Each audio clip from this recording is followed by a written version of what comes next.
একটি কাটা গোলাপ কিনে একজন প্রেমিক ছুটছে, কামনার তাড়নায় কিংবা ক্ষমতার লোভে। ওদিকে গোলাপ হারিয়ে কাঁদছে একটি গাছ, এদিকে নেতার মুখে হাসি, গলায় ফুলের মালা, বিরহ কিংবা প্রেমের জ্বালায় অন্তরে বিষ জ্বালা। শাহবাগের মোড়ে একটি নার্সারি হতে পারত, কাটা গোলাপের পরিবর্তে বিক্রি হতো একটি গাছ। নতুন নেতা কিংবা প্রেমিকার আগমনে বৃক্ষরোপণ হচ্ছে না কেন? তবে কি অ্যান্টার্কটিকার বরফ গলার সংবাদে শিরোনাম লাল হয়নি?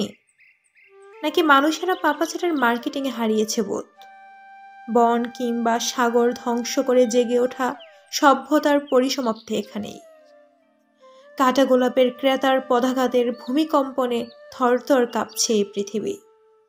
এই খবর কেন পত্রিকায় ছাপা হয় নাই?